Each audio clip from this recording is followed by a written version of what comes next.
Tonight on The Wrap, social media on trial. You expect a 9-year-old to read terms and conditions? Facebook founder Mark Zuckerberg is questioned in court over whether social media platforms harm children in a landmark case that's being watched around the world. You could fix this tomorrow. You could save lives tomorrow if you wanted to. Shame on you. Also ahead, Donald Trump tells the Prime Minister he's making a big mistake over the Chagos Islands. He warns against losing control of the military base at Diego Garcia and says it could be used to defend America and the UK against an attack from Iran. After a night of chaos in Lisbon, Benfica's Jose Mourinho appears to suggest that Real Madrid striker Vinicius Jr. provoked racist abuse with his goal celebrations. We'll look at what the game does next. And a former MP tells Sky News the Palace of Westminster is a hideous Victorian fake. Instead of spending £40 billion to repair and renovate the crumbling pile, we should pull it down. We discuss the day's biggest stories with civil rights lawyer and former Labour Cabinet Minister Lord Paul Boateng and former Conservative Special Advisor Salma Shah. Plus, the first look at the front pages of tomorrow's papers, including an escaped prisoner laughing at the government and police in an online video.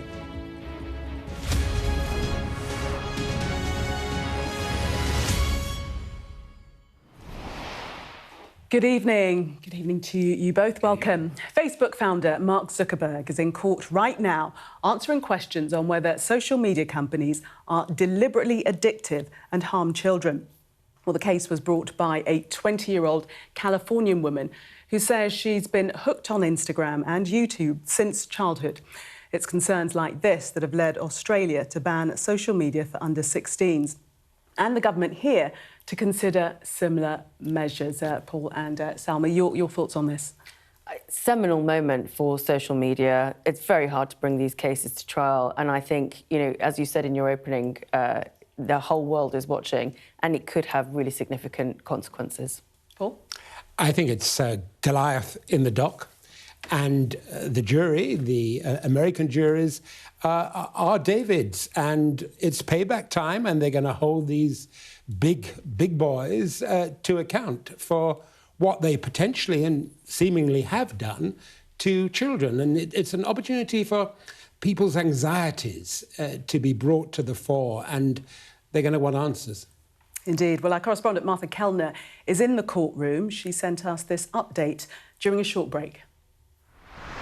This is the first time in front of a jury that Mark Zuckerberg is having to respond to claims that he and his company put profits over the health and well-being of children. The plaintiff in this case is being identified only as KGM. She's now 20 years old, but she first used Instagram when she was 9 years old. She and her lawyers say she became addicted to social media and that it had an incredibly damaging impact on her mental health.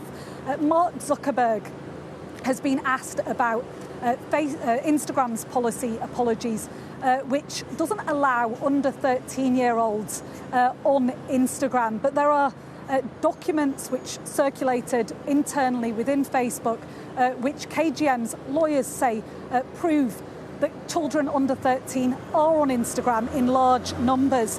They highlighted an email which was sent by Nick Clegg, who was, of course, head of global affairs at Facebook and Instagram, that he said that the fact that we have age limits that are unenforced and possibly unenforceable makes it difficult to claim we're doing all we can.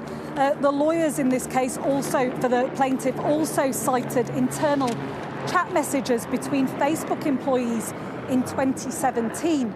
Employee number 1 says, "Oh, good, we're going after under 13-year-olds now." Another employee responds, "Zuck has been talking about that for a while." The initial employee responds, "Yeah, it was gross the last time." Mark Zuckerberg is having to defend the allegation that his platforms, Facebook and Instagram, are inherently addictive. This idea that some of the features that are contained on those platforms, things like beauty filters, and the fact that videos are set to autoplay mean that they are even more addictive for children and teenagers. Salma, well, the crux of this is whether these platforms are deliberately addictive and harmful to children. And this has been a big point of contention and debate for a long time, because it really is about the algorithm that sits behind the way that search is performed, and whether there is something that has been written into that process and that programme that really does sort of drive certain types of content. The implications are massive, not just for bereaved families who have claimed, particularly in the UK, that addictive algorithms have forced really bad content, some in cases of child suicide, where, you know, that kind of content has been pushed towards them. There is that sort of addictive nature of the filters and seeing types of people that are on their social media influencers, where you don't have the sort of kite mark to say what's real and what's not, and that kind of thing being pushed, that then gives people kind of insecurities and you know, drives them to behaviours that aren't necessarily conducive for their well-being. So we know that there is a problem. The question is, where does the liability sit, and how are the big technology companies actually going to be held accountable for some of their practices? And we've had a lot of legislation in this space as well. So I think the next question for all public policy people is to ask themselves, if this case finds that there are addictive behaviours, what is it, what action are we then going to take to mend this? Mark Zuckerberg saying today that Meta has done work to remove underage accounts, but it simply isn't enough, is it? What we know is that these algorithms are designed to draw people in, and once they're in, to keep them in, because it's about advertising. Ultimately, it's about profit. And there's a sense out there, not least amongst parents, and particularly the parents of children and young people who have taken their own lives, who've suffered and been damaged, that actually regulation isn't working, and that these powerful big tech companies have the capacity, essentially, to buy good PR, to buy people whose job it is to persuade legislators to do what big tech wants them to do. And I think Joe Public has really had enough, and this trial is going to bring that to the fore. But the challenge is going to be how we do devise effective regulation, how these big tech companies are held to account when they are so very powerful. I mean, they have huge wealth and resources at their disposal, a huge capacity to influence people, to influence votes. And that's going to impact on the minds of regulators and on the minds of politicians. So juries become important in that context. Yeah, so many saying that the governments fear the big tech bros because they are so powerful. But you spoke about the ordinary people. Martha Kellner, she's been speaking to people outside the court. Let's listen in. You could fix this tomorrow. You could save lives tomorrow if you wanted to. Shame on you. I mean, I think that we know that Mark Zuckerberg and his company have not been truthful with their users many times over. Any parent who has a child that is on Instagram or Facebook knows that those safety promises are worth nothing. And I think the American people will see today that these companies have been lying to them to pad their own profits, and kids have died because of it. Yeah, and you could hear similar thoughts from parents in this country. We know that the UK government grappling with the very same thing. Yeah, and this is exactly why we're seeing, you know, in Australia, the ban of social media under 16s, the fact that there's a consultation that has been mooted by Keir Starmer. But I think it's interesting because what would be the technological solution to this? That doesn't exist yet. I think you've got a lot of tech companies who say that, you know, we want under 13s off the platform, but how do you actually police that and how do you enforce that? And I think if there is going to be that challenge, we do need to have some answers. The other thing about it is that actually there are detrimental impacts to grown-ups as well, you know, of social media. You talk about that sort of potential for election interference. I mean, we are all susceptible to misinformation or disinformation too. So I think it's really important that actually we don't lose the scope of, you know, how does one then talk about content as well, which is a dangerous place to be too. We don't want states to decide what people say, but similarly, we don't want it to be so lacking in transparency that companies can do whatever they want. Yeah. When we look at, you mentioned Australia, we look at the ban there in Australia, we know that the young people are already finding ways around it with VPNs. Young people have an infinite capacity to get around technical impositions brought about by their elders. Essentially, they are smarter than us, and they demonstrate that. But I think for me, when we're talking about a ban, we do have to bear in mind the point that's been made by the NSPCC, that there are dangers in banning, because that can drive young people into the hands of those who are totally unregulated, into the dark web, and where they will be even more vulnerable and even more likely to be drawn into totally obnoxious and abhorrent activity. So it is complex, it is challenging, but this case is going to really force the issue. And we need to have responses, and we need to be thinking about it. And parents need to be part of that conversation, because at the end of the day, whatever governments do, the most important influence, hopefully, on a child's life isn't government, isn't big tech. It's mum and dad. Yeah, and we have to be aware of we've got to be aware of our own use of social media and all of those platforms as well. Well, the Meta boss features on the front of The Guardian as he takes the stand, with the paper describing it as a landmark trial. Now, let's move on to other international political matters. And Donald Trump, he's hit out at the Prime Minister, accusing him of making a big mistake with his deal to hand over the Chagos Islands to Mauritius. The US President said on social media, "I have been telling Prime Minister Keir Starmer of the United Kingdom that leases are no good when it comes to countries, that he's making a big mistake. Our relationship with the United Kingdom is a strong and powerful one, and it's been for many years. But Prime Minister Starmer is losing control of this important island. This land should not be taken away from the UK, and if it is allowed to be, it will be a blight on our great ally." Well, as you can see, Mari has joined us, and we'll bring you in just a second, but also Mark in Washington. Mark, first of all, to you, he's also made a reference to Iran, hasn't he? Yeah, hi, Gillian. He has. I mean, I think what's most striking about this, which came out of nowhere, in fact, in the middle of the news briefing that his press secretary, Caroline Levitt, was giving, he was on social media in the Oval Office, and one of the posts that he made was this one. And what's striking about it is, it's one lengthy paragraph, but within it, there's a lot of stuff. I mean, the headline, yes, is this another flip-flop on Diego Garcia, the island that is part of an archipelago, the Chagos Islands, that the UK is handing sovereignty of back to Mauritius. This is an issue that has been massive for the UK government. They were very concerned last year that the Americans would not like this, because it's the military base on Diego Garcia is operated by both the Americans and the Brits.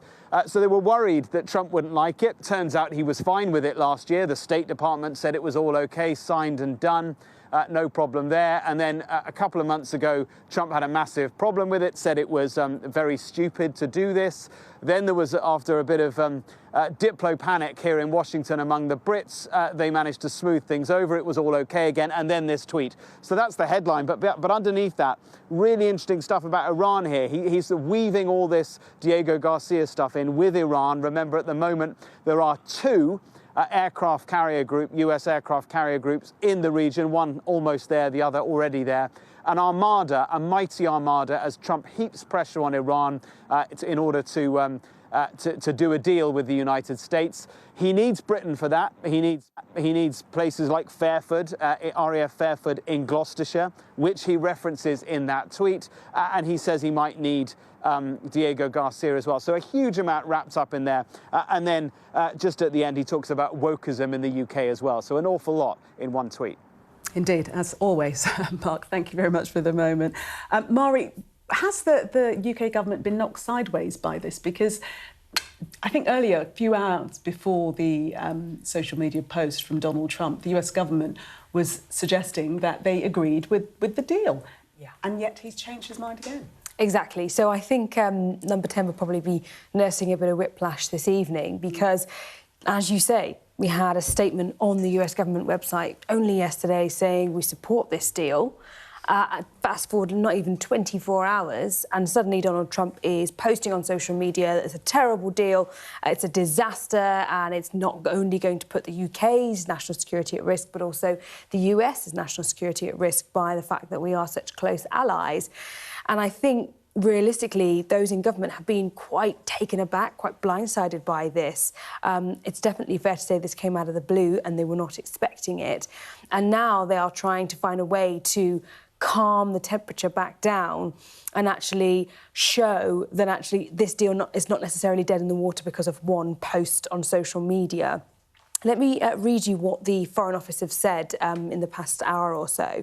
So they've said, the deal to secure the joint UK-US military base on Diego Garcia military is crucial to the security of the UK and our key allies and to keeping the British people safe. The agreement we have reached is the only way to guarantee the long-term future of this vital military base. And then government sources are very heavily pointing us toward the several times that the US administration and Donald Trump has said he supports this deal and is happy with this deal.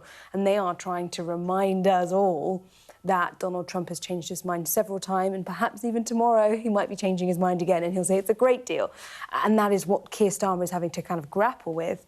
Meanwhile, slightly awkwardly, Yvette Cooper, the Foreign Secretary, is in the US at the moment and is going to be in DC this week meeting with the likes of Marco Rubio and some of Donald Trump's top teams. So you could see that as awkward or you could see it as a fortuitous opportunity for her to face try and get them back on side. And Paul, do you think that this social media post from Donald Trump makes a jot of difference? I mean, Keir Starmer is going to push ahead with this deal, whatever.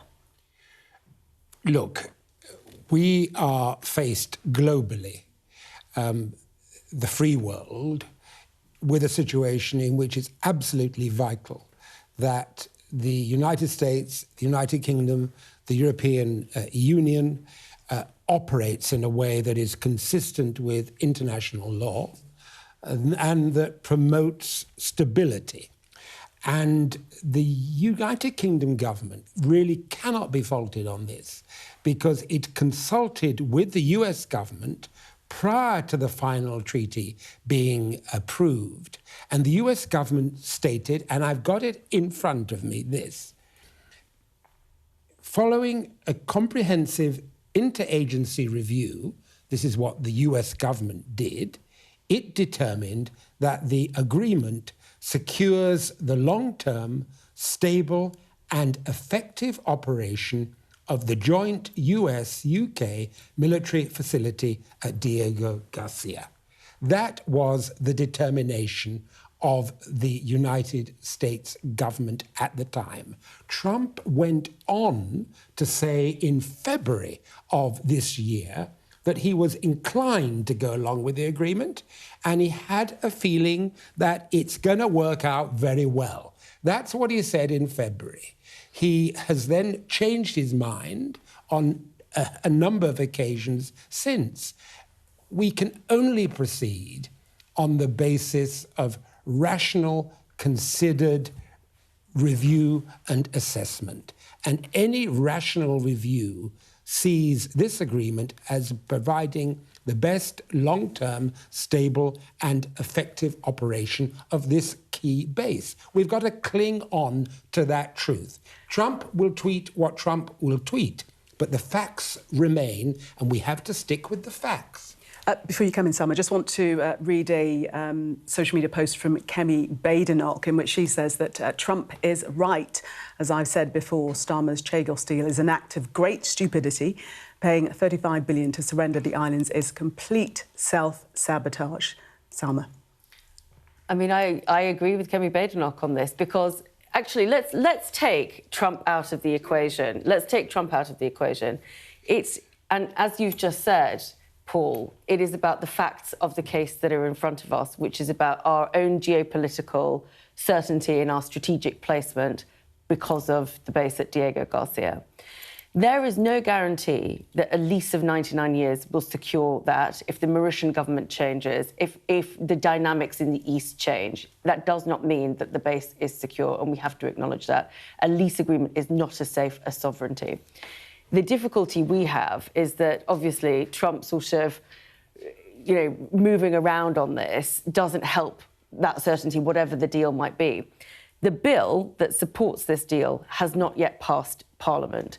So there is an opportunity for those of us who don't think that the Chagos deal is a good deal to create a bit of difficulty for the government on this. And I think that's the thing that Trump brings to the table, which is that he emboldens the people that want this deal to be reversed or indeed to create a bit of trouble for the government. Okay. Salma, this really shouldn't be about creating difficulty for any government, whether Conservative or Labour. And the Conservative government, of which Kemi was a part, began this process. Yeah. So what we have got to look at is the issue of security.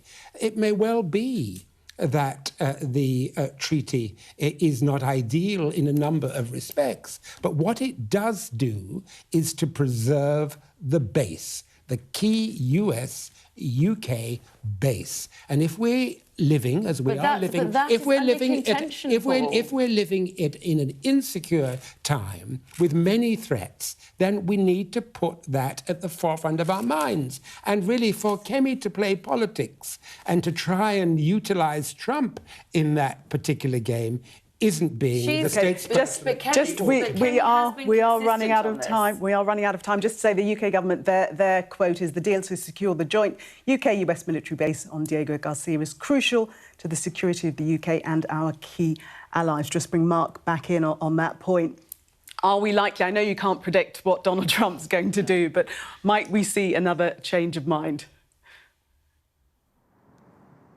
Yeah, we may well do. Who knows? But I'm dying to jump back in on Paul's point because, you say, Paul, that Trump will tweet what he'll tweet, but the facts are what's important. I mean, what I'd say against that is that he will tweet what he'll tweet, and that's what matters. We've seen time and again, this is a one-man show. It is the Trump show. And actually, whatever, all that's going on around him, which may be factually accurate, is just noise. He is the one that is running all this, and what he says apparently matters more than anything that's going on around him, and that is the case with the Chagos Islands as well. And remember, too, that the British last year, while they were trying to persuade the Americans that this was a good deal, they were briefing us that without America, the deal is dead. So if Trump is now against it, and if he doesn't change his mind, and he sticks with what he said today, it is in trouble, the deal, for sure. OK, Mark, thank you very much. I think leaving on that point that it is the Trump show, like it or not, we're going to leave that. We're going to leave the subject there because we must move on. Now, Jose Mourinho was once known as the special one. Tonight, his critics say the Benfica coach is out of time and out of touch after he appeared to suggest Real Madrid striker Vinicius Junior provoked racist abuse with his goal celebrations. Here's our sports correspondent, Rob Harris. I only want to say that this happens in so many stadiums. Rather than showing empathy for Vinicius Junior, this sounded like victim blaming from Jose Mourinho. I told Vinicius on the pitch, "You've scored an extraordinary goal. Why do you celebrate in this way?"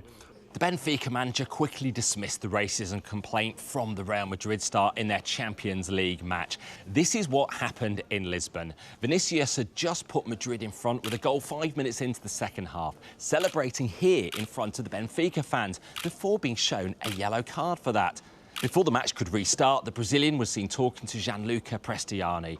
The Benfica player was covering his mouth with his shirt, so we can't see what was said. Vinicius then ran over to the referee and gestured towards Prestiani. The referee activated the racism protocols. And later, Vinicius' Madrid teammate Kylian Mbappe said Vinicius was called a monkey 5 times, claiming Benfica players also heard it. Vinicius led a walk-off and the match stopped for 11 minutes before resuming. This was the hostility then faced, objects thrown at Madrid players from the stands. After the match, one thanks to Vinicius' goal, there were deflections and denials from Benfica. Even with time to consider the situation, the next day the club complained about a defamation campaign against their player. Prestiani said he'd never been racist towards anyone and claimed there were threats he received from Madrid players. Then there was Mourinho, claiming Vinicius brought anything on himself because of his celebrations. But if anyone's known for goading exuberant celebrations, it's Mourinho. Paul, is this a classic case of gaslighting on the part of Jose Mourinho, suggesting that Vinicius' celebrations were the cause of the ire against him? It's a very, very bad day for sport, a bad day for football. It's just another day in terms of racism and what people of colour have had to put up with, do put up with, every day of our lives. And victim blaming is, I'm afraid, part and parcel of the life that it's not even possible for multi-millionaire footballers to escape. And we've got to tackle it at source. And the source lies in racism within our society. And it's not limited to Spain or to Portugal. You know, we've got some questions to answer in British sport too. The absence of people of colour, of black and Asian people as sports administrators, that's still never been explained, even though we exceed on the field of sport. So let's not pretend this is someone else's problem. This is all our problem, and we have black and white together to face up to it and to tackle it. Indeed. Salma, I wonder if you could just quickly talk about the whether the infrastructure is working now, because the game was stopped for 10 minutes, time's gone by. He would have been required to continue playing regardless. Yeah. I mean, the fact that he led a walkout and that the game stopped for 11 minutes and then there were subsequent, you know, things thrown into the pitch suggests that perhaps the protocols aren't great. But what's going to be interesting is how UEFA actually handles this and whether Benfica as a team, as a corporate team, decide that they're going to engage in the investigation, because it obviously isn't sustainable in this to and fro that's existing right now. OK, Salma and Paul, we're going to take a break. Coming up next, we'll take a first look at what's making the front pages of tomorrow's newspapers. Do stay with us.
What's the best thing about being a Sky News presenter?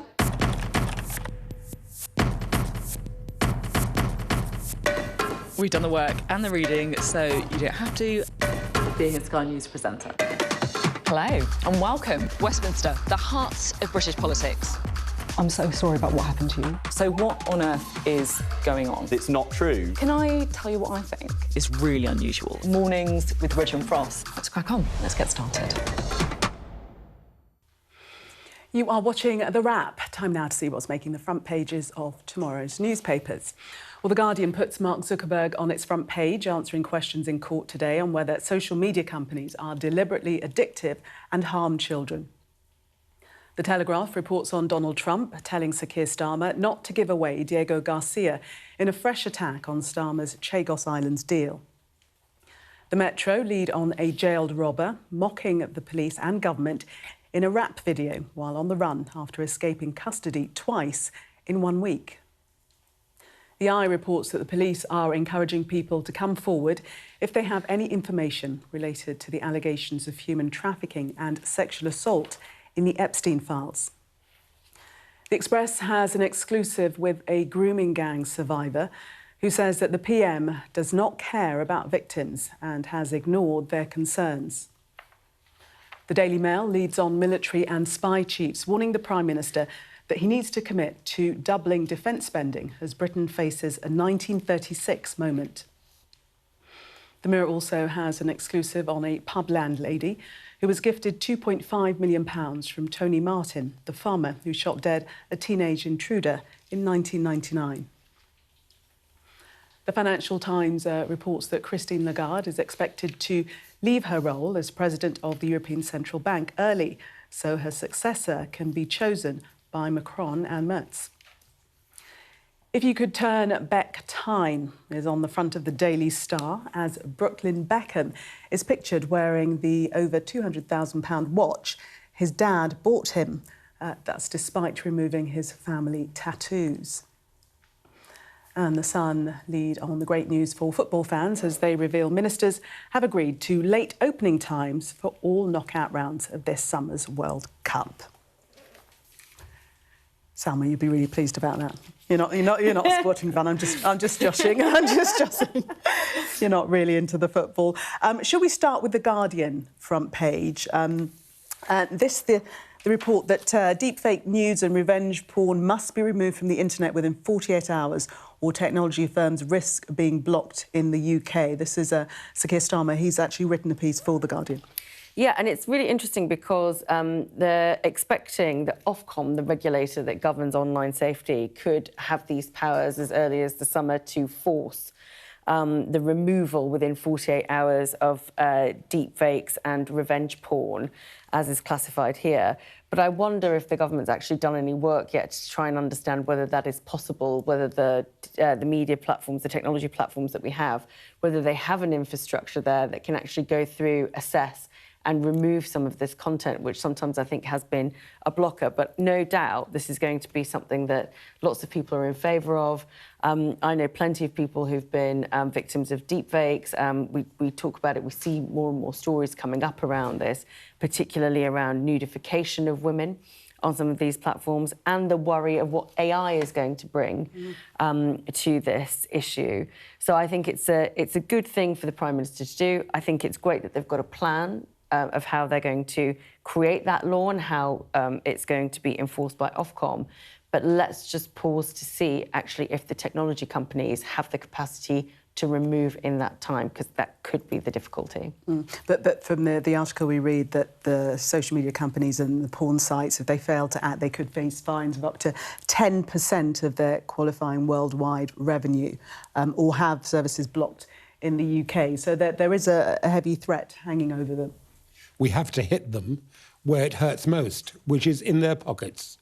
They only respond to threats to profitability, and they have shown remarkable resourcefulness in terms of maximising their profits. Well, let's see if they can be equally resourceful in terms of protecting women and protecting our society from the threat that these deep fakes and revenge porn present. It really is horrendous what's out there. Something has to be done about it. Ofcom have shown a capacity to identify with the technology companies where technology can be used to protect the public. And I've got no doubt that Dame Melanie Dawes and Ofcom will step up to the plate and will make sure that big tech does deliver technological solutions to this real problem. But it is difficult, it's complex, but we can't just accept that nothing can be done. We have to try something. Yes, and I agree with that. But here's the thing. I mean, we've already talked about, you know, the trial that Mark Zuckerberg is facing. And we know that there have been lots of legislation, lots of different pieces of legislation around the world to try and tackle some of the online harms that exist, this just being one part of it. And, you know, it's been in place for about 2 years now. It's still bedding in. And people are still angry and don't think it's effective. So I would just caution that whilst the Prime Minister says this, and it sounds like a really big, strong statement to make, and it's the right thing to do, let's be serious about whether it's going to have the intended impact, because that actually is a failure to achieve that is, I think, more detrimental than setting that out in the first place. But as Paul says, you do need to start somewhere, and everybody identifies the problem, and you have to start trying to fix it at some point. Let's move on to the front page of the FT. And this is a story that Christine Lagarde is expected to leave the European Central Bank before her 8-year term expires as president, expires in October 2027. What are the possible reasons why she's going early? Christine Lagarde began her public life as a very successful French politician working in the Trésor as a Minister of Finance. She is a hugely able and ambitious woman. There is soon going to be a vacancy for the presidency of France. I reckon that's why this story is on the front page. Do you have any inside Call gossip? me old-fashioned, call me a cynical old politician. I may be all of those things, but I don't reckon this story is just because Christine Lagarde wants to go back and look after her farm. Salma? Well, Paul and I were looking at this story earlier, and we thought that the first line in the first paragraph was very interesting. Christine Lagarde is expected to live. Expected is doing quite a lot of that heavy lifting, because, of course, further down the story, a quote has been put out on behalf of Christine Lagarde saying she's got no intention of moving. So we don't quite know where the story's emerged from, but there might be some jostling for position that's happening here. That's the way that the two of us jaded old politicos... You might be right, but I couldn't possibly comment. We're going to jump ahead to the Metro because we're running out of time. And this story on the front page about a rapper taunting the government after 2 escapes. Extremely brazen. Paul, have you had a look at this story? From bad to worse. He needs to be caught and caught rapidly.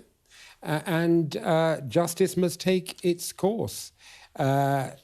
It's a disturbing story because it's never good to see the criminal justice system being mocked and clearly failing, as it seems to have done here. But we shall see. Yeah, he escaped twice in a week and mocked the government by releasing a drill rap video taunting them while on the run. It's absolutely astonishing. So he fled Lewisham Hospital on Sunday. I assumed that he might have been in there for some kind of issue for himself. But he was stealing phones at knife point to get passcodes, and his gang netted 115,000 in cryptocurrency.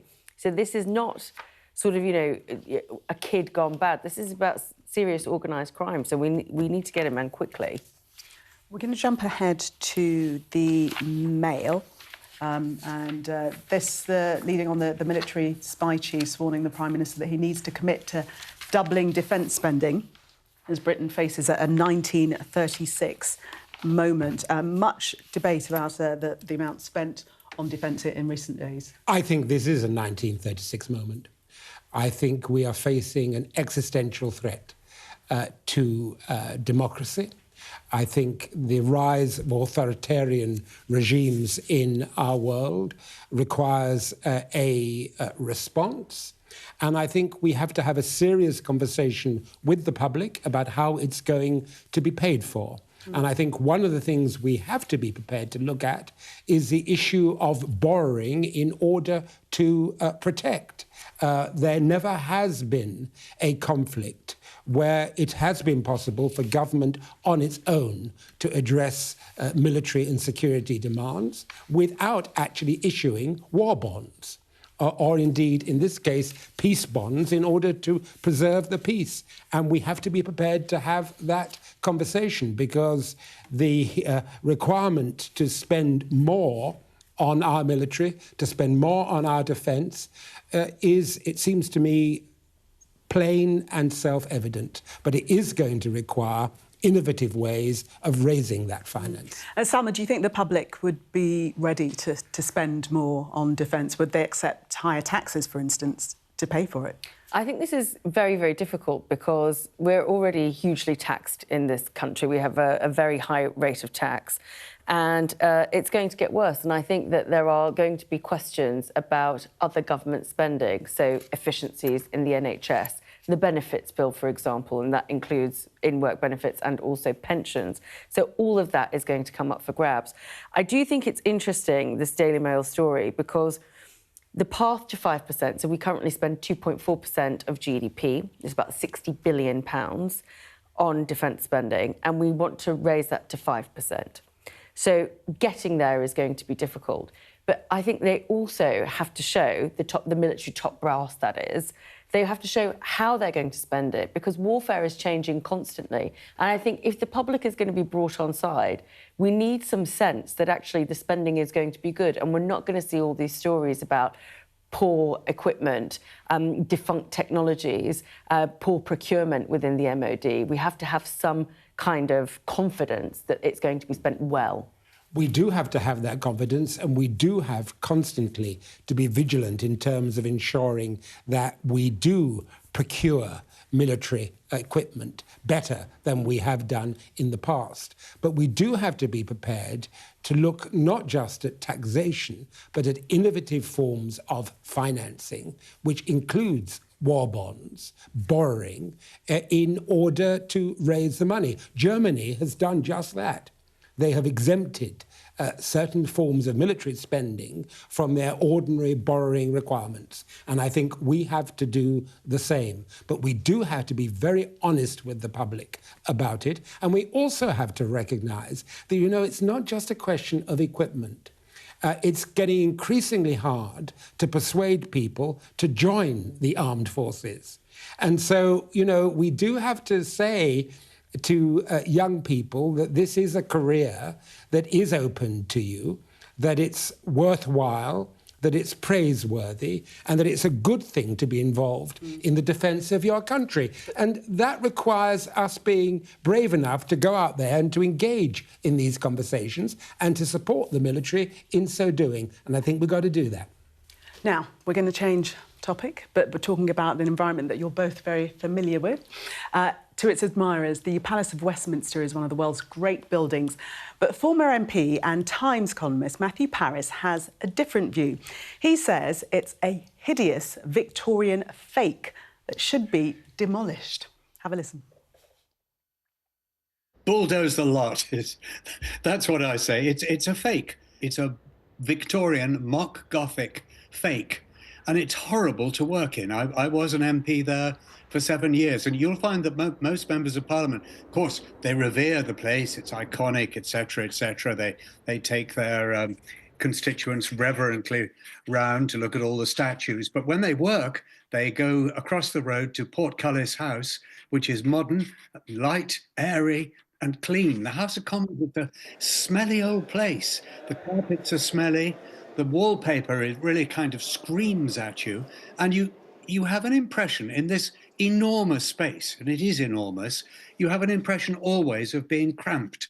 I agree that the Palace of Westminster is striking. It looks striking. Big Ben, which is out of all proportion as a tower, looks striking, and it has become iconic. I simply make the point that it is not suitable for the mother of parliaments, for a modern democratic legislature. It really doesn't work very well. And if they are all cleared out and sent over the road, maybe to Methodist Central Hall or somewhere, after a few years, they may well not want to come back again. Put a red silk rope around the whole thing and let people go and visit it as a public monument, and build a House of Commons, a practical modern House of Commons somewhere else, possibly Birmingham. Why does it have to be London? Well, what you didn't see there is the expression on both Salma and Paul's face. They are not in agreement one jot. Do you recognise anything of what he says? A horrible old smelly place to work? I do. Look, there are some parts of the palace that have now become very dilapidated, and I tell you why that is. But when I started working in the House of Commons way back in 2006, when I did my first junior job as a parliamentary researcher for a Member of Parliament, we were having that conversation then about decanting.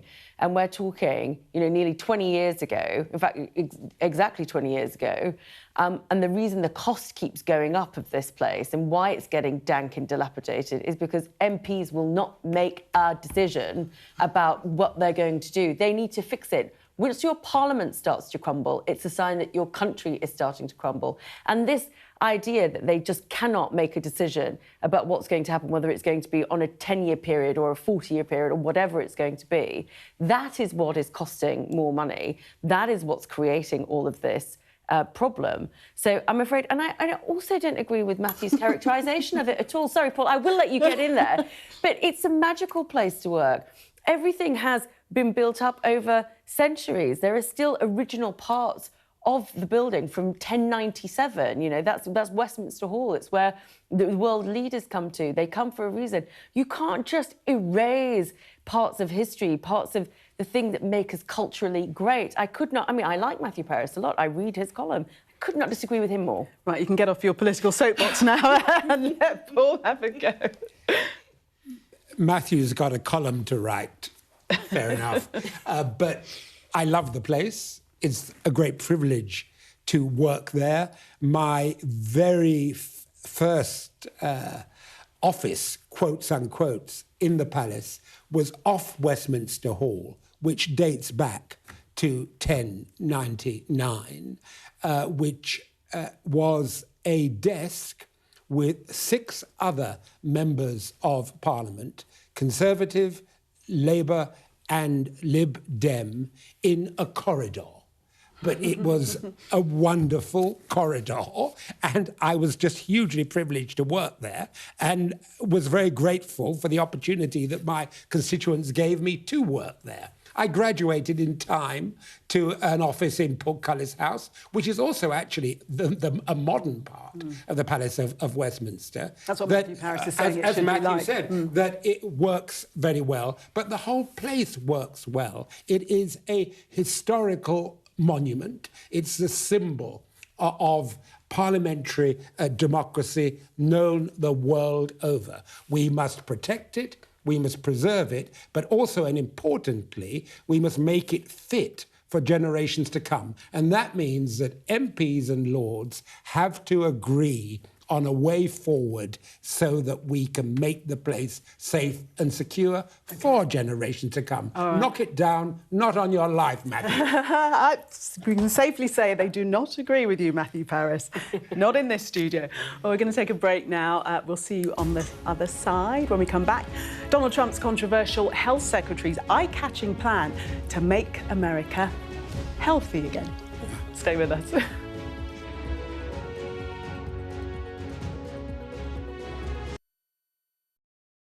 There's always more to the news than a headline. We want to discover, to delve a little deeper, to find out what's really going on. Explanation, analysis, the people at the heart of every story.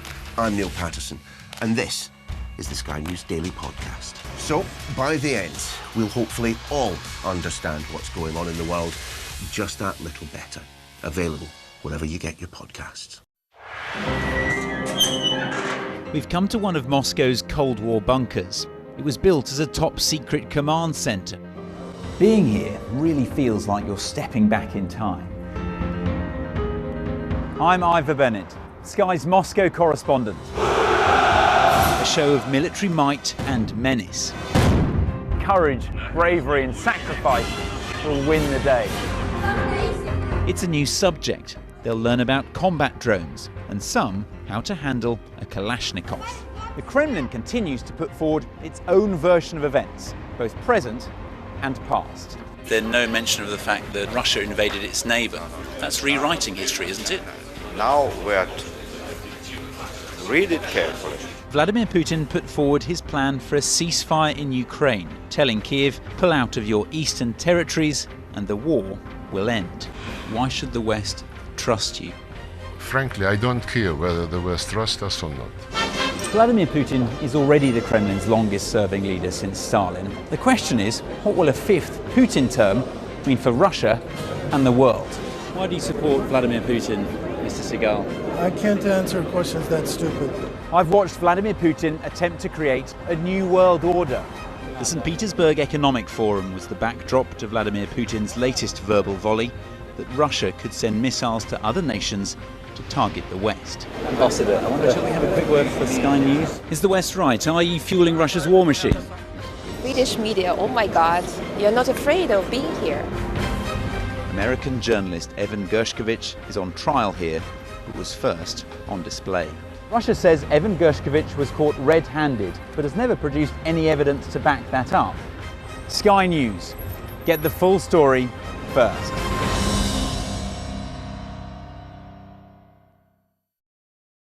What's the best thing about being a Sky News journalist? Who's funnier? Being a Sky News journalist. A special edition of The World with me, Yalda Hakim. Pakistan has the right to respond. You're like, what? A historic day here today. Congratulations, this is a huge moment. But what happens now? The best thing about being a Sky News journalist? They call him the king of the jungle. Being a Sky News journalist. Yusra Al-Baghir has this report. And this is what's left of it. As a woman of colour, how did the Harris campaign speak to you? People risk their lives to speak to us for this report. Mr. Zuma, Sky News. We're trying to see as much as we can. You are watching The Wrap. Now, many of us will have an opinion about the Health Secretary, Wes Streeting, but can you imagine him doing this? Take a look.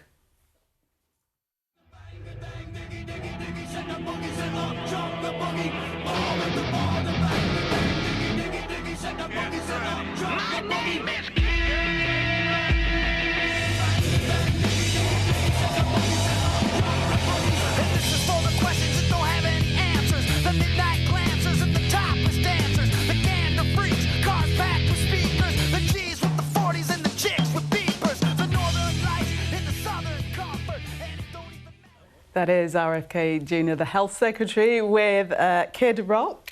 I'll tell you what Paul thought. He went, oh dear. Too much flesh. Whereas this is how not to do it. But, you know, it would be more convincing if this wasn't the same Secretary of Health who has dismantled the public health infrastructure of the United States almost single-handedly, who has opposed water fluoridation, who has replaced experts with ideologues in his department. No, this isn't the way forward. Although, of course, he is right to point out that we do need, actually, to take some responsibility ourselves in terms of keeping fit. Mm-hmm. And preventative medicine is actually important, but it has to be part of a total package. And the package I saw there was not one I would recommend to anybody. The message there, Salma, was get active and eat real food. Yeah, great. But I mean, it's kind of, now that Paul's done the serious bit, let's get down to kind of like the actual aesthetics of this. I was looking at Wes Streeting's Instagram yesterday and he'd posted about his pancakes, which was lovely, you know. Maybe not for the health secretary, but, you know, this is kind of like a whole new world, and it's very American, isn't it? And frankly, it's a bit woo-woo.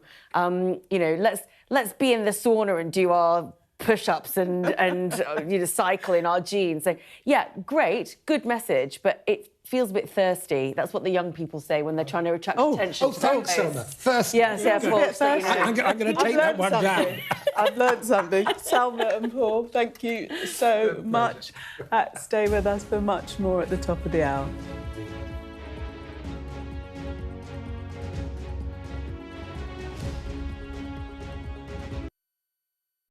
The best thing about being a Sky News journalist? I'm going to take you behind the scenes here for Election Night Live. They have gone up and up. Being a Sky News journalist. Ed Conway, Sky News, is anyone going to talk to us? Mortgage rates did go up very sharply during your time in office. Here it is. First off, just the scale of what we're looking at. Our data shows it's been happening. Question is, why it hasn't been stopped. What's the best thing about being a Sky News presenter?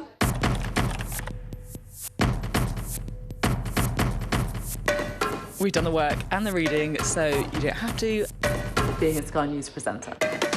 Hello and welcome. Westminster, the heart of British politics. I'm so sorry about what happened to you. So what on earth is going on? It's not true. Can I tell you what I think? It's really unusual. Mornings with Richard Frost. Let's crack on. Let's get started.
Tonight on The Wrap, social media on trial. You expect a 9-year-old to read terms and conditions? Facebook founder Mark Zuckerberg is questioned in court over whether social media platforms harm children in a landmark case that's being watched around the world. You could fix this tomorrow. You could save lives tomorrow if you wanted to. Shame on you. Also ahead, Donald Trump tells the Prime Minister he's making a big mistake over the Chagos Islands. He warns against losing control of the military base at Diego Garcia and says it could be used to defend America and the UK against an attack from Iran. The Prime Minister insists that he will not U-turn on his pledge to pay young people the same minimum wage as older workers. But should we get ready for another climb down? In the sport, late drama in the Premier League as leaders Arsenal let a 2-goal lead slip at bottom side Wolves. We discussed the day's biggest stories with Lord Boateng and Salma Shah, and you did hear that gasp from Lord Boateng there at the football result. Plus, we'll take you through the front pages of tomorrow's newspapers, including an escaped prisoner laughing at the government and police in an online video.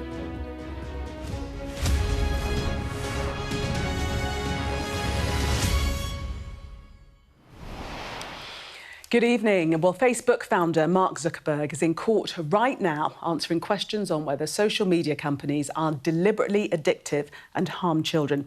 The case was brought by a 20-year-old Californian woman who says she's been hooked on Instagram and YouTube since childhood.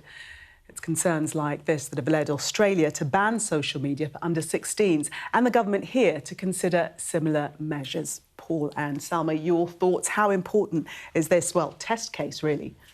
It's a landmark case, and when the jury go out to deliberate, they are going to want to have heard answers. They are going to be bringing to their judgment real concerns on the part of countless parents, not just in the US, but throughout the world, that actually these companies, these great companies, are putting profits before people and before kids in particular. And they're going to want to bring the likes of Mark Zuckerberg, I think, down a peg or two. So watch out.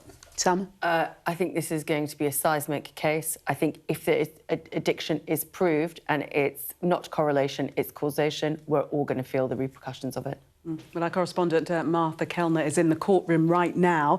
She sent us this update during a short break.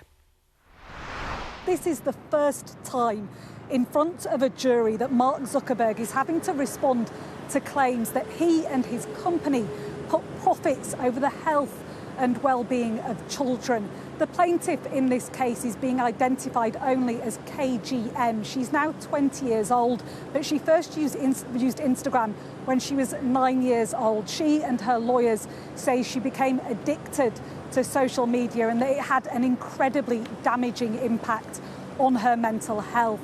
Mark Zuckerberg has been asked about Instagram's policy apologies, which doesn't allow under 13-year-olds on Instagram. But there are documents which circulated internally within Facebook, which KGM's lawyers say prove that children under 13 are on Instagram in large numbers.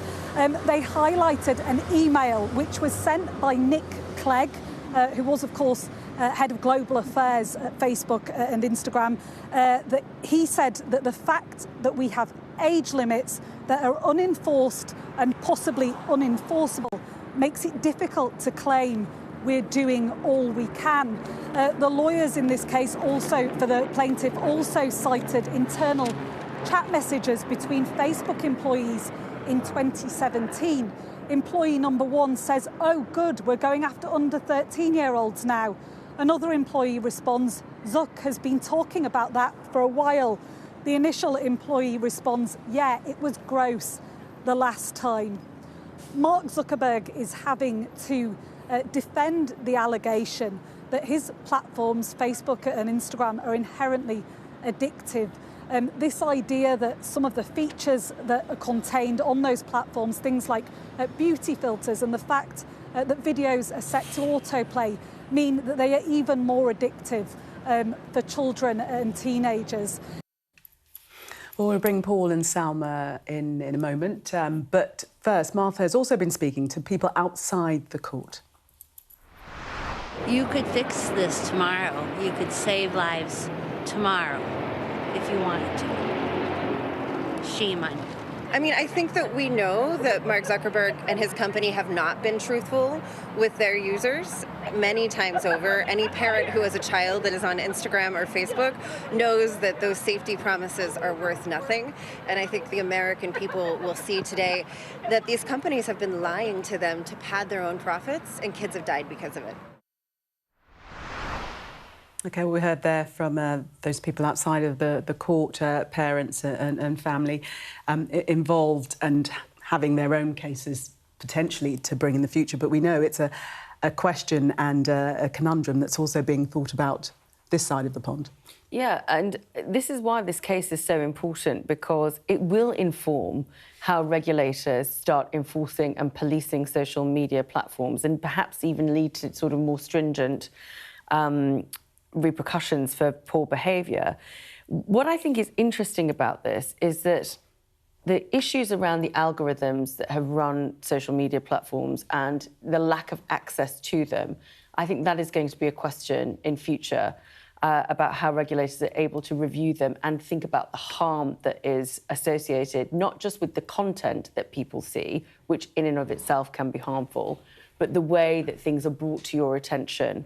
And I think that is the critical factor around this, and the addictiveness, and how, as we talked about earlier, Paul, how you're kept within a certain platform, because ultimately eyeballs means profit. Before you come in, let's just bring you one memorable exchange from the court today. And Facebook owner Meta estimated around 4 million children under the age of 13 were using Instagram in 2025, despite the platform's own rules saying that that was too young.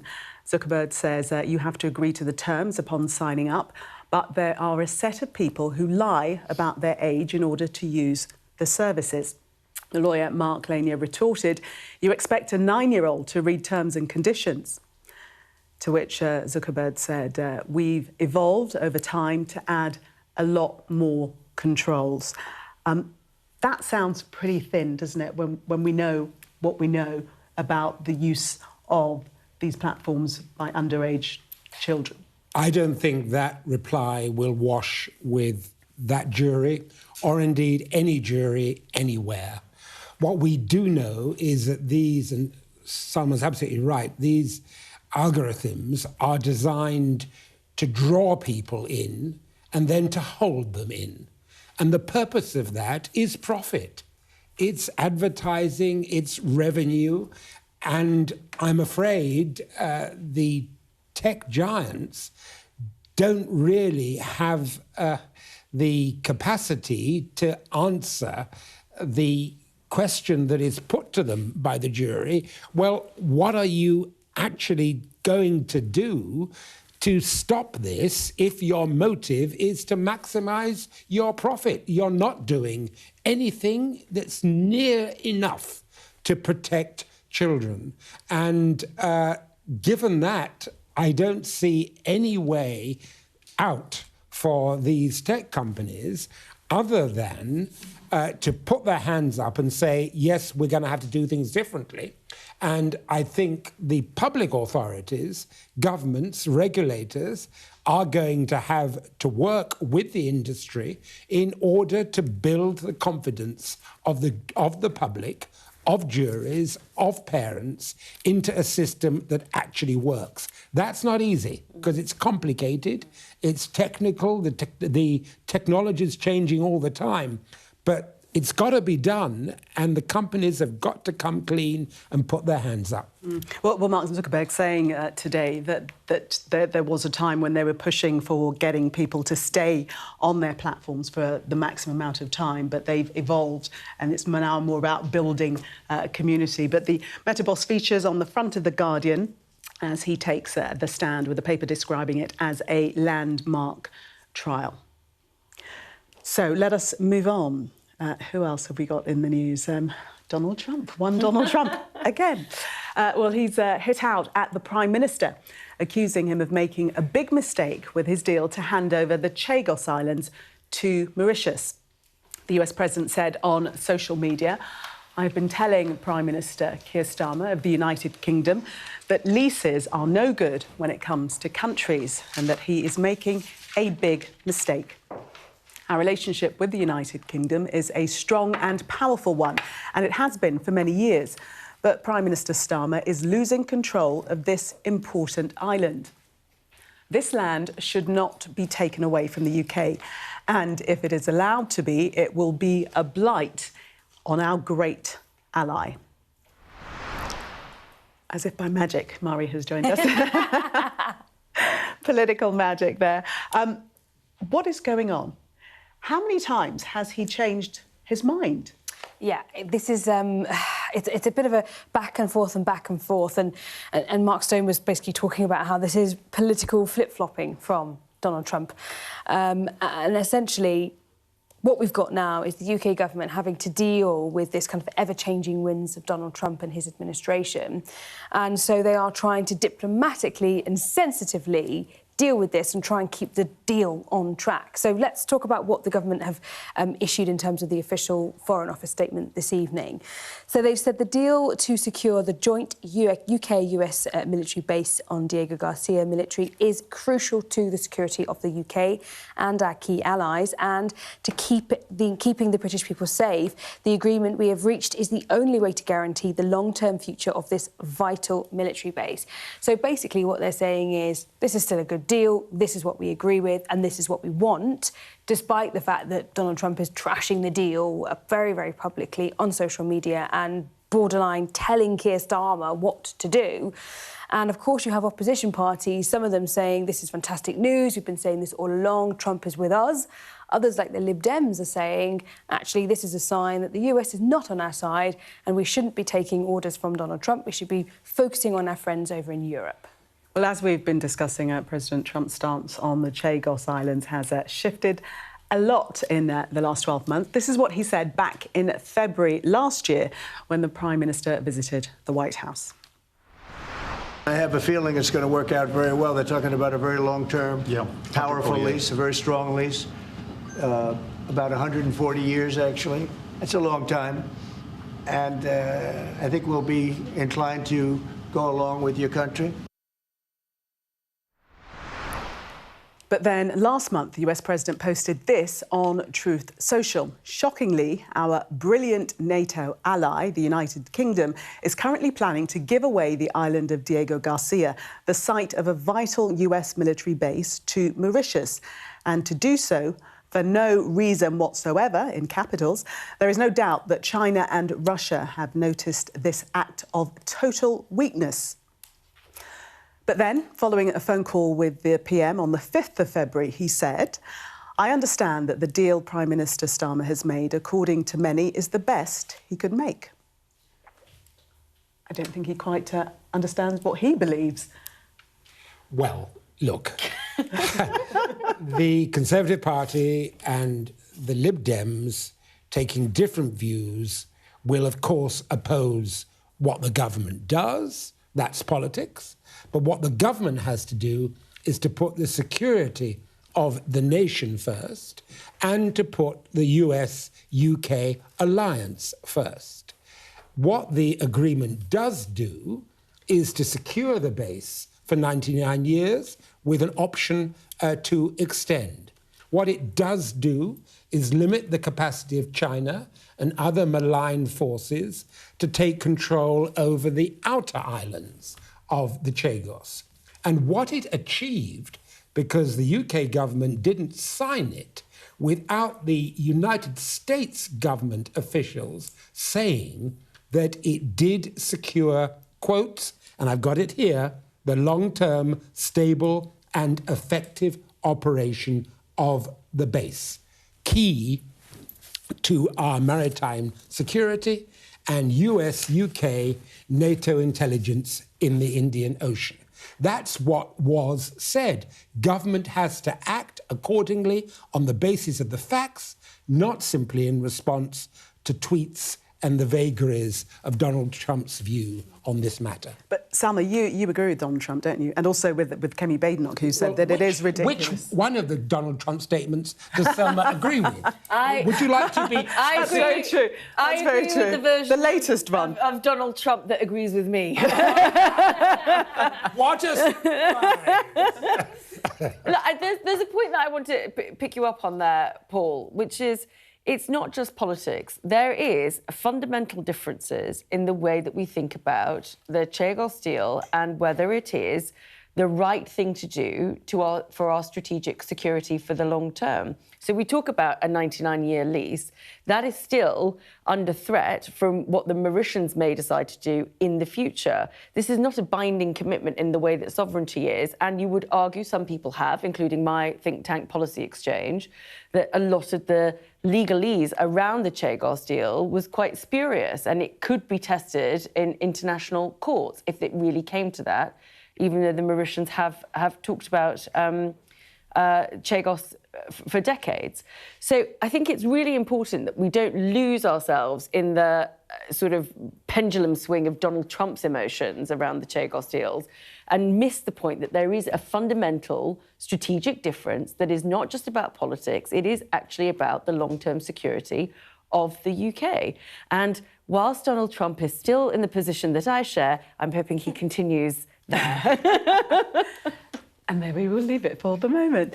Now, by our count, Sir Keir Starmer has made 15 major U-turns since he became Prime Minister. Today, he insisted that he isn't going to make another one, and the government will meet its pledge to give young people the same minimum wage as older workers. But businesses have warned that higher wages would mean fewer jobs, and it appears that they've got the ear of the Chancellor. Have a listen. We've made a commitment in relation to youth minimum wage, and in addition to that, of course, as I said a moment ago, in April, the minimum wages will go up again. So for young people, that'll make a big difference. So we want to get that balance right. People deserve a fair day's pay for a hard day's work, but we also need to do more to ensure that young people have those opportunities. Are they saying the same thing there, Mari? It doesn't look like it. I think that's what's really interesting about this debate that's going on at the moment is there appears to be mixed messages coming. Now, this is only just briefings for now, and it is kind of murmurings and noises, but there appears to be some level of mixed messaging between whether or not they want to stick with the manifesto pledge entirely and do nothing about it, or whether they want to either tweak it and change the year potentially, so 18 to 20 rather than 21, or other tweaks like that, or potentially delay the legislation and allow it to come in maybe in the next Parliament, when the promise was by the end of this Parliament. And it appears there is some level of discussion in government. That doesn't mean anything will change, but the fact that they are thinking about it, it appears to have been partly fuelled by the unemployment rate that we saw coming out yesterday. We've had a higher level of unemployment than we've had for years, and youth unemployment specifically is a real problem. Not only youth unemployment, but also the amount of people who are young and not in education, training or work, the amount of them that have never had a job. All those stats are staring Labour in the face, and I think there were conversations or people behind the scenes already were saying that we should look again at this in Labour circles, and then the unemployment rate essentially gave them that piece of, that piece of evidence almost to say, look, what I've been saying, perhaps we should look again. And you can see why people feel strongly one way or the other. Some people say if someone's working, they should be paid the same. What's the problem? Others say it allows young people to be given a shot, given a chance, and people to take a risk on them when perhaps otherwise they wouldn't want to. So those unemployment figures, as you say, have sort of shaken the government up. For 16 to 24-year-olds, it rose 16.1%. That's the highest level since 2015. So do you think we're on the brink of a U-turn-ish, Paul? Look, the Prime Minister is First Lord of the Treasury. The Chancellor has her job, and there is always within government a constant debate and review as to how best to achieve your objective. And the objective is to get as many young people into work as possible. But very clearly, there is a commitment to do that on a basis that is fair to young people. And there will be murmurings and noises, as you put it, your words. Mm-hmm. Well, that's politics. But at the end of the day, You have a manifesto commitment, you have a Prime Minister who said what he said today, and a Chancellor determined to do her best by the employment prospects of young people. So we are where we are. And I really don't think that, you know, this one is going to run in terms of a suggestion that we're on the brink of another U-turn. We are constantly in government having to weigh up conflicting demands.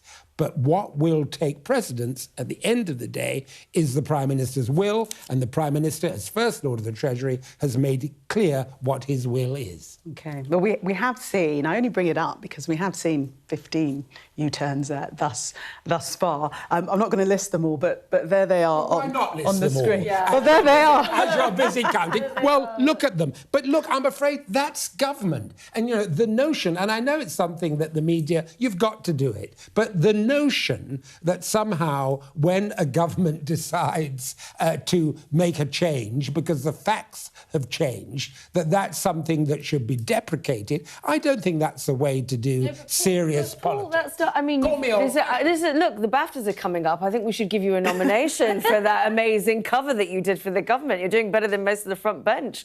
But let's be totally serious about this. Yes, when the facts change, you have to change your decisions. It's the fact that they're always dragged kicking and screaming into these U-turns, and they never know what they're doing, and they stand all their backbenchers up, and then they have to stand them down again. Good strategic choices, because you can see the problem coming down the track and you amend your decisions as a consequence. Yes, there's nothing wrong with that. The reason you've got 15 U-turns is because they can't decide what they're doing. It's not like your day, Paul, when you were in the Commons. Oh, please. But I will say this. Yeah, I'm going to flatter you. I'm going to flatter you. But let me tell you this. This is not just about the unemployment figures. It is about the fact that a Labour Chancellor took a decision to say that she was pro-growth, but undercut the engine of growth, which is UK business, by putting up national insurance charges, by hitting balance sheets in a very significant way, which has driven this lack of jobs. I'm going to call order. Order! Order! We have to take a break. Dear, oh dear. Much more coming up. Do stay with us.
What's the best thing about being a Sky News journalist? Who's funnier? Being a Sky News journalist. A special edition of The World with me, Yalda Hakim. Pakistan has the right to respond. You're like, what? Historic day here today. Congratulations, this is a huge moment. But what happens now? The best thing about being a Sky News journalist? They call him the king of the jungle. Being a Sky News journalist. Yusra Al-Baghir has this report. And this is what's left of it. As a woman of colour, how did the Harris campaign speak to you? People risk their lives to speak to us for this report. Mr. Zuma, Sky News. We're trying to see as much as we can. The best thing about being a Sky News journalist? I'm going to take you behind the scenes here for Election Night Live. They have gone up and up. Being a Sky News journalist. Ed Conway, Sky News, is anyone going to talk to us? Mortgage rates did go up very sharply during your time in office. Here it is. First off, just the scale of what we're looking at. Our data shows it's been happening. Question is, why it hasn't been stopped. You're watching The Wrap. A huge illegal dump next to the M25 in Essex is to close after a lorry tipping out waste got stuck in mud. It's just the latest shocking waste site to appear in the UK in recent weeks. Our correspondent Dan Whitehead was reporting from there just a few days ago. What's here is remarkable. It's not just thousands of tons of processed building material. There's loads of personal stuff. There's bank statements, kids' school books. There's even some pending immigration documents. And what is buried deep all across here goes back hundreds and hundreds of metres. And the question has to be how and why? Why is the waste allowed to pile up to such an extent, a complete eyesore? The one dump that Dan had been at, it was, I think, 300 metres long. I mean, they're surveillance cameras, they're police officers, they're the Environment Agency. Why is it happening? So I think that is going to be a very pertinent question, and I think that the powers that be at Essex Council and County Council, which should be the authority that's responsible for this, I think people are going to have to start asking those questions. I think also there's going to have to be a discussion about the rates for dumping and the price that you have to pay for council dumping as well, and why people aren't choosing that option. Because for something to be so phenomenally large as an illegal dumping site, obviously people are making the choice because they don't want to have to spend the money elsewhere. But on the surveillance these are also organised criminal gangs. This is not your ordinary Joe Bloggs throwing a can of Coke out of a car window. So if there is, and that is the point on surveillance, that they can be tracked, and therefore, if there is an organised crime element to this, then you can track and you can smash those routes into this site. But you would assume that if you know that this site is being used, that there should be some kind of security set up at the perimeter to be able to apprehend people at that point. And I think it speaks to that failure, perhaps for people who are watching this, the idea of common sense about actually how are our services functioning and why can't they close something down like this, which seems an obvious operation. Paul? I mean, this is a major law and order issue. It's also a major environmental issue. And it's not just what you see, it's the poison and the damage that is done to watercourses and to the land, and its impact not just on us now, but potentially on generations to come.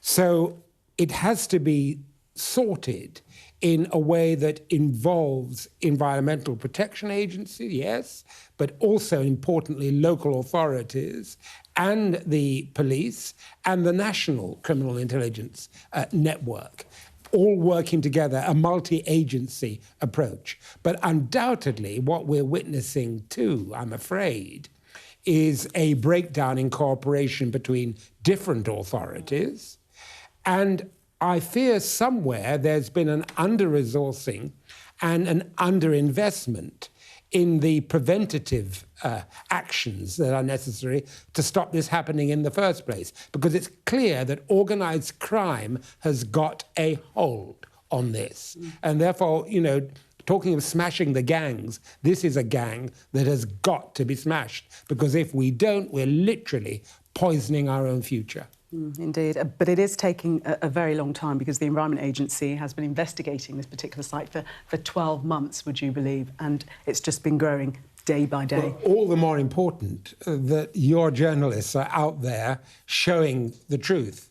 Because, frankly, this is an area where investigative journalism and activism on the part of the public in support of that is necessary if we're going to get to the bottom of it. Indeed. Let us take a look at the newspapers for you now. The front pages, starting with The Guardian, and Mark Zuckerberg is on the front page as he answers questions in court on whether social media companies are harming children. The Telegraph leads with Donald Trump's latest attack on Starmer's Chagos Islands deal. The Times also reports on the US president withdrawing his support for the PM's Chagos deal, accusing him of surrendering to wokeism.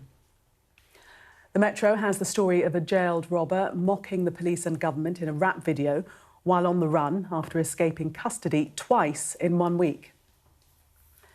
The Eye reports that the police are encouraging people to come forward if they have any information related to the allegations of human trafficking and sexual assault in the Epstein files.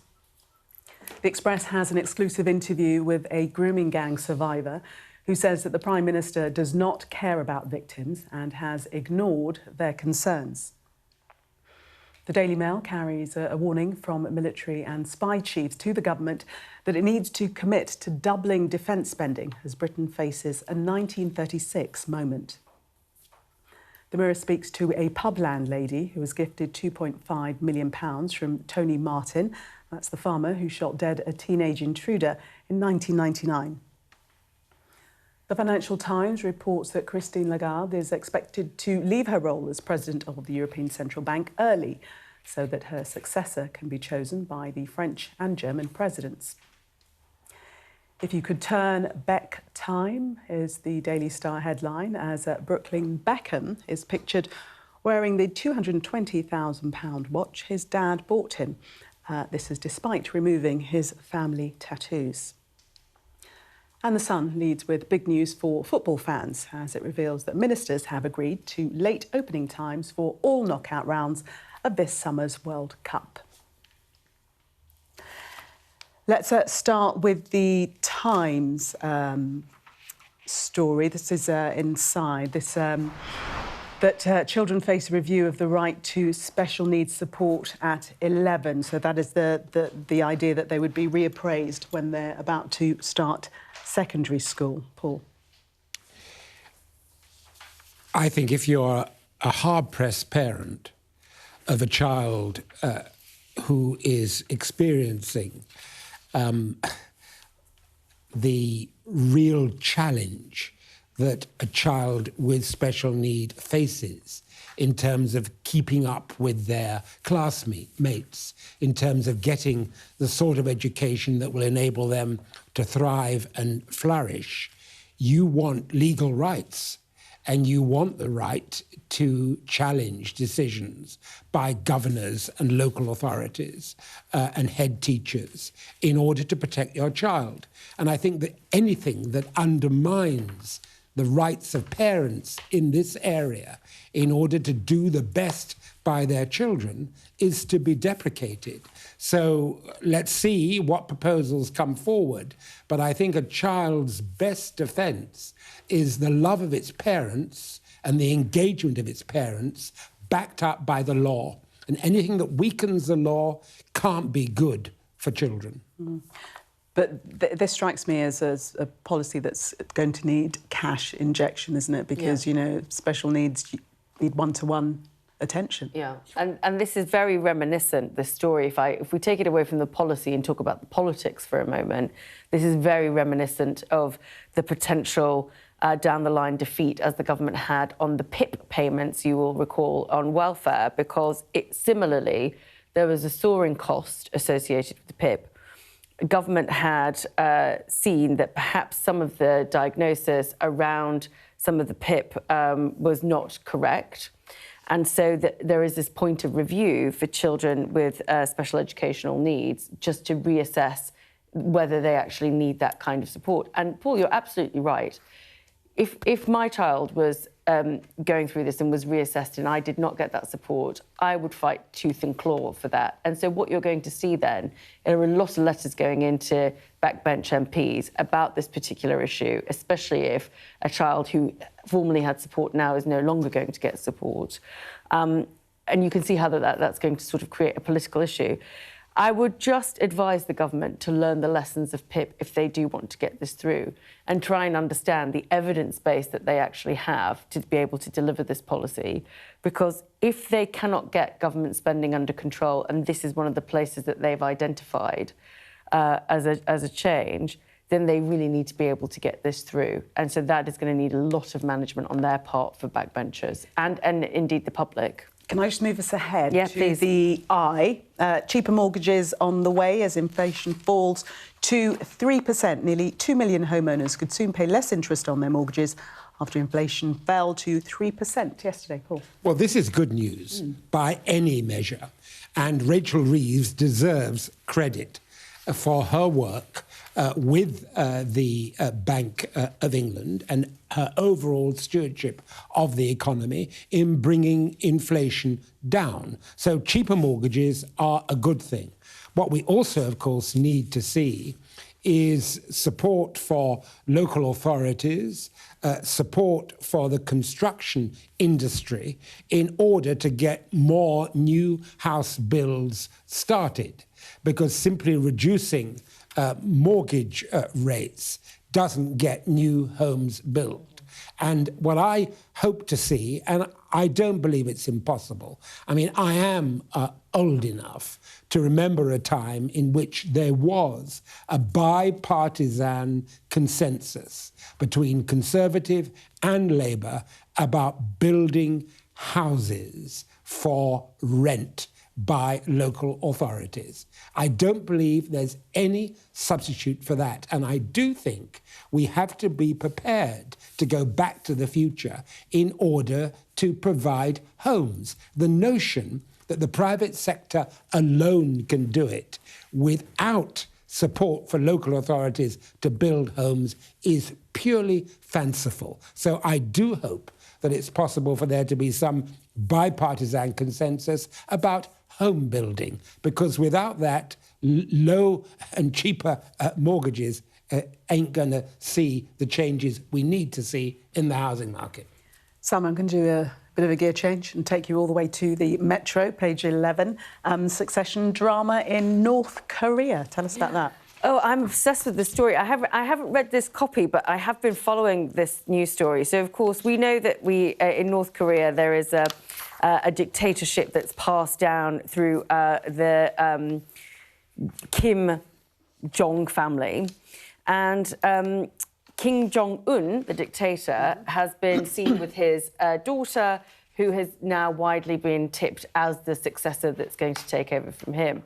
But screeching halt as if this is a K-drama, there is some sort of difficulty because Kim Jong-un's sister, Kim Ju-ae, is also vying for the position of dictator. So there is an aunt-niece potential standoff in the North Korean dictatorship, which, of course, is to be expected when you have such a closed system and makes you thankful for democracy.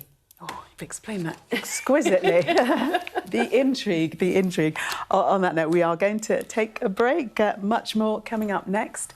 We'll take a look at the rest of the stories in tomorrow's newspapers. Don't go anywhere.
What's the best thing about being a Sky News presenter?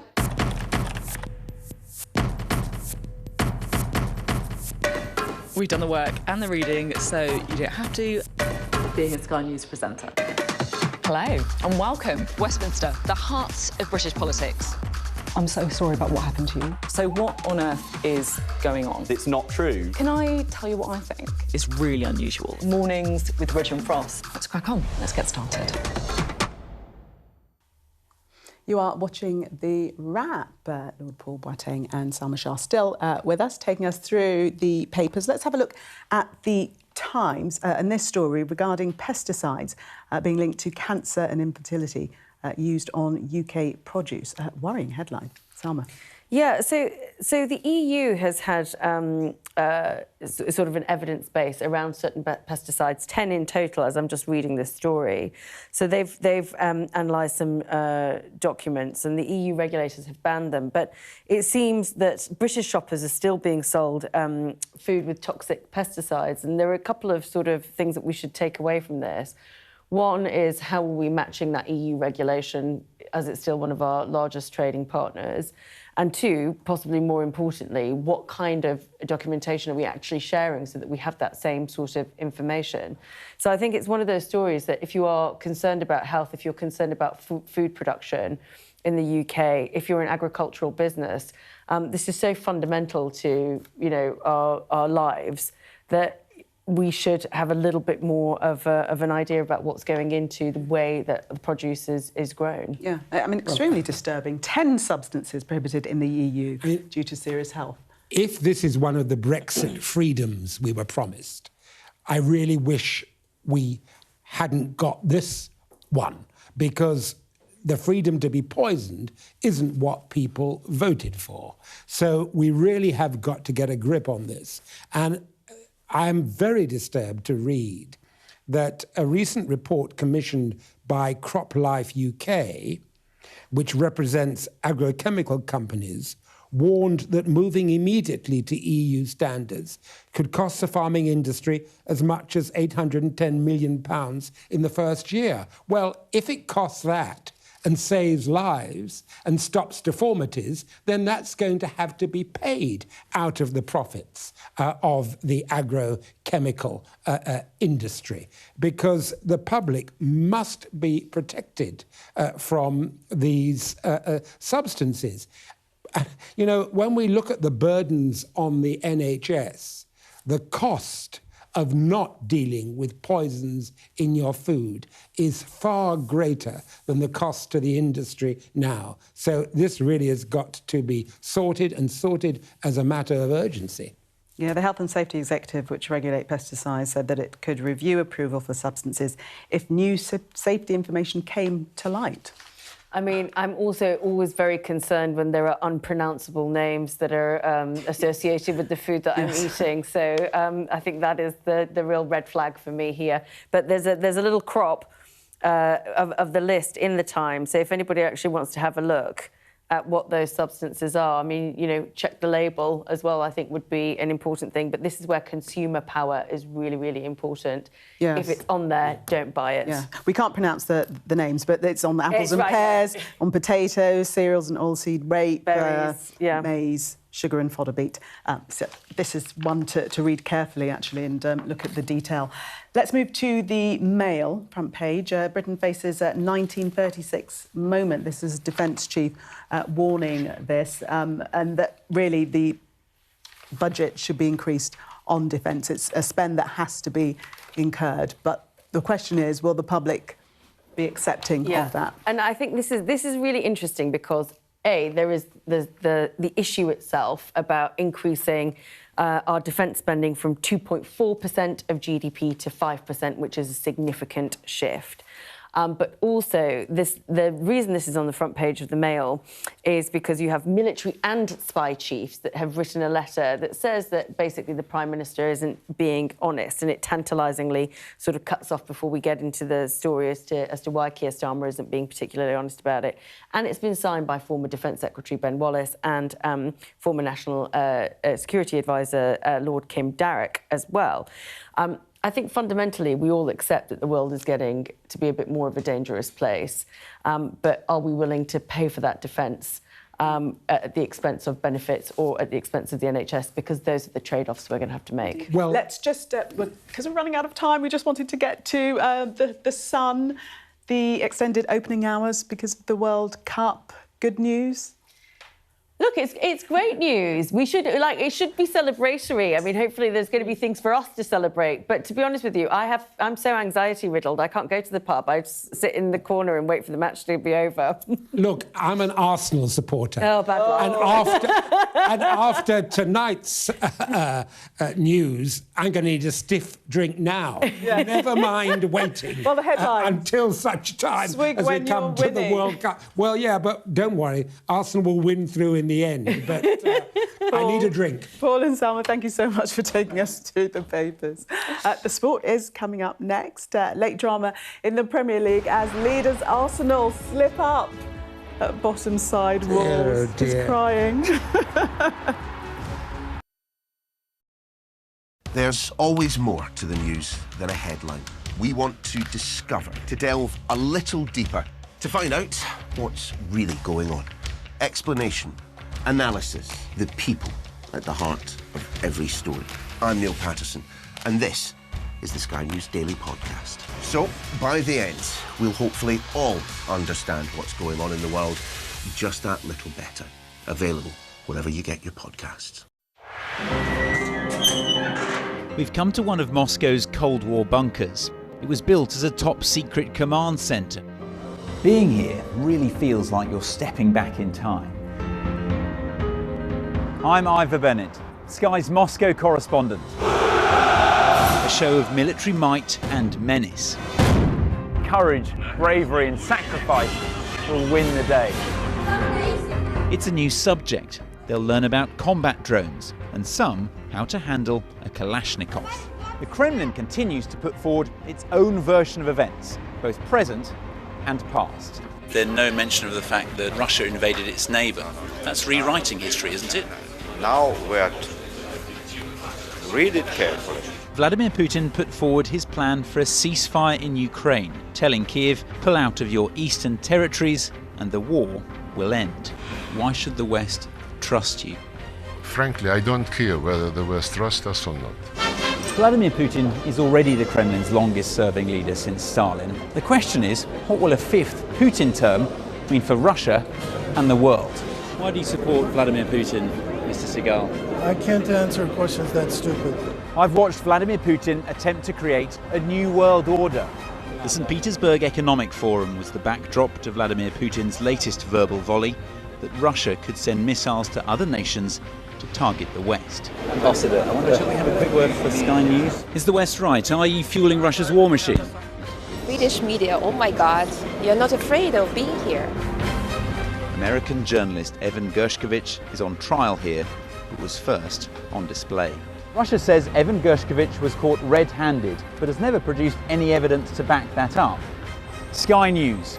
Get the full story first.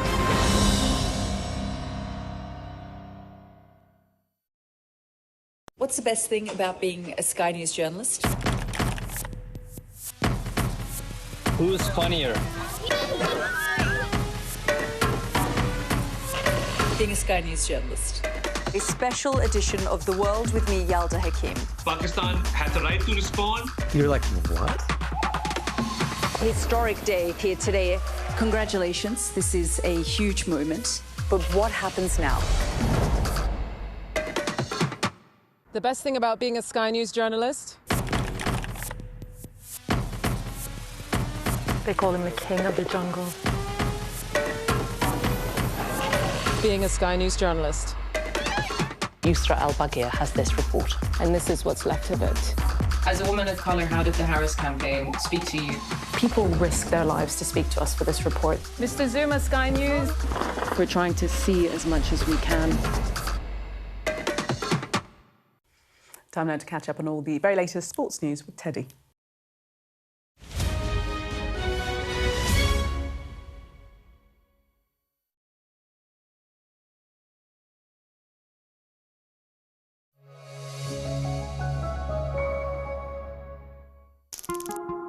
Would you mind giving us a clap to all the cameras? He's spuggy to his mates, the latest teen sensation of West Ham's endless conveyor belt of football talent. I got in the first team and I got in the England squad. Everything was rosy. He always was an intelligent footballer. West Ham United Football Club. They're taking the calls at Upton Park. Now West Ham are preparing to sell their most talented midfielder. We knew that financial pressure, Michael was definitely going. Once Tottenham was involved, there was only one team that I wanted to come to. Jack Santini was the manager. I don't think he really knew who I was. How did Santini react when you'd signed Michael Carrick? Yeah, he was not very happy. It's funny, in sliding doors, a career could have gone down a whole different path. Martin, he saw the quality of him. I have to play this guy. He was my conductor. I was so happy at Tottenham. Now bids come in, his future's uncertain. And there was a bit of interest. You get whispers and this and that.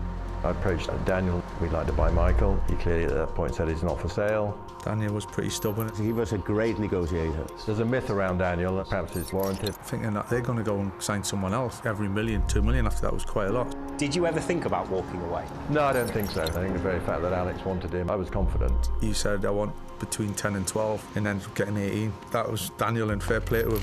Play to the middle, please. I just wanted to come and improve my game and win trophies. There was resistance from the fans. Why was signing Michael Carrick? If we hadn't been happy with the sum, we wouldn't have paid it.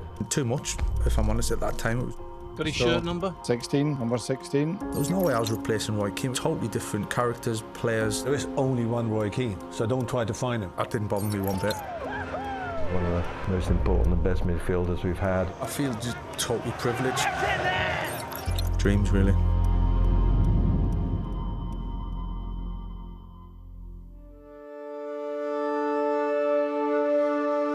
He's spuggy to his mates, the latest teen sensation of West Ham's endless conveyor belt of football talent. I've had sort of a lot of taste of the bench this year, so to get a start at home was fantastic for me. Carrick! Michael Carrick comes up trumps. At the end of the day, it's just a game of football. That's the way I look at it, you know, whether it's for the under-19s, the reserves, for the first team, you know, it's still 11 against 11.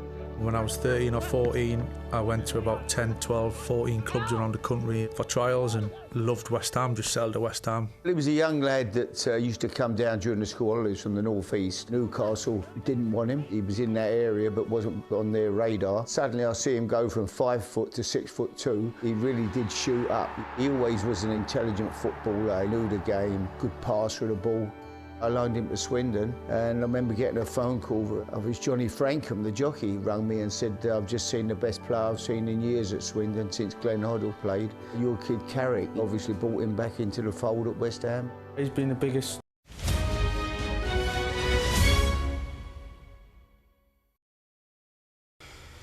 Let's see what's happening with the weather now. Dinner under the stars tonight? That reminds me of our travel insurance. You mean All Clear Skies? All Clear Travel Insurance sponsors Sky News weather. Well, it will turn mostly dry tomorrow, but there's more rain in the Atlantic for Friday. There'll be a chilly, cloudy start with brisk winds near western and northeastern coasts. Northern and western parts look mainly dry, although there'll be some mainly coastal showers, but much of central and eastern England will be wet. Expect snow on the hills from the Midlands northwards. England will see rain and snow becoming largely confined to Yorkshire and Durham. All Clear Travel Insurance proudly sponsors Sky News weather. Well, that was the wrap. Thank you so much for watching. All the top stories coming up right here on Sky News. Do stay with us. What's the best thing about being a Sky News presenter?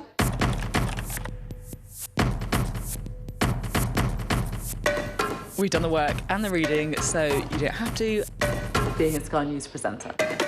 Hello and welcome. Westminster, the heart of British politics. I'm so sorry about what happened to you. So what on earth is going on? It's not true. Can I tell you what I think? It's really unusual. Mornings with Richard Frost. Let's crack on. Let's get started. The best thing about being a Sky News journalist? I'm going to take you behind the scenes here for Election Night Live. They have gone up and up. Being a Sky News journalist. Ed Conway, Sky News, is anyone going to talk to us? Mortgage rates did go up very sharply during your time in office. Here it is. First off, just the scale of what we're looking at. Our data shows it's been happening question is why it hasn't been stopped.